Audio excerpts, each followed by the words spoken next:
माँ मेरे अकेलेपन के बारे में सोच रही है। पानी गिर नहीं रहा, पर गिर सकता है किसी भी समय। मुझे बाहर जाना है और माँ चुप है कि मुझे बाहर जाना है।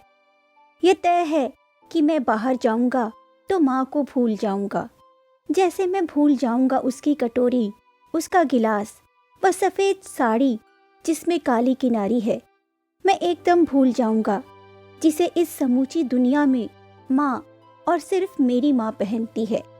उसके बाद सर्दियाँ आ जाएंगी और मैंने देखा है कि सर्दियाँ जब भी आती हैं तो माँ थोड़ा और झुक जाती है अपनी परछाई की तरफ। उनके बारे में उसके विचार बहुत सख्त हैं।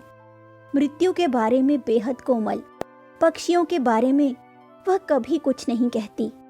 हालांकि नींद में वह खुद एक पक्षी की तरह लगती है। जब वह बहुत थक जाती है तो उठा लेती है सुई और तागा। मैंने देखा है कि जब सब सो जाते हैं तो सुई चलाने वाले उसके हाथ देर रात तक समय को धीरे धीरे सिलते हैं, जैसे वह मेरा फटा हुआ कुर्ता हो। पिछले 60 बरसों से एक सुई और तागे के बीच दबी हुई है माँ। हालांकि वह खुद एक करघा है जिस पर 60 बरस बुने गए हैं, धीरे धीरे, तह पर तह, खूब मोटे और गझिन और खुरदुरे 60 बरस। ये थी सुप्रसिद्ध कवि एवं साहित्यकार केदारनाथ सिंह जी की रचना। इस कविता में आधुनिक जीवन की विवशताओं का चित्रण किया गया है, साथ ही एक माँ का अपने बच्चे के लिए जो संपूर्ण जीवन का त्याग है उसे भी दर्शाया गया है। केदारनाथ जी ने इस कविता के माध्यम से अपने श्रोताओं को कुंभकर्णी नींद से जगाने का काम किया है। हम अक्सर अपने कामकाज की व्यस्तता में माता पिता के अकेलेपन को भुला देते हैं और उन्हें शहर ले आते हैं।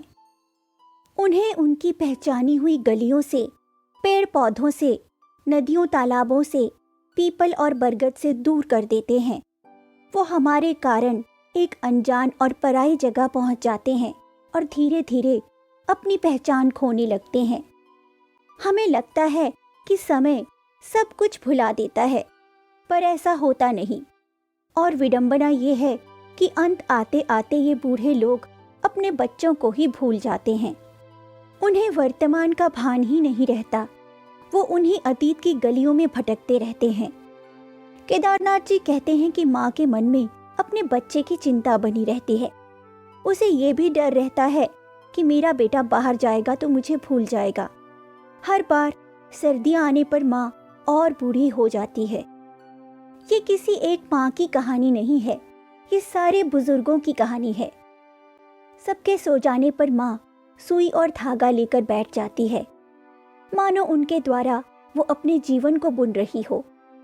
इसी आशा के साथ कि आज का ये अंक आपको पसंद आया होगा, मैं आपकी सखी नीलू लेती हूँ आपसे विदा, पर जल्दी ही लौटूंगी यहीं एपिक धारा में।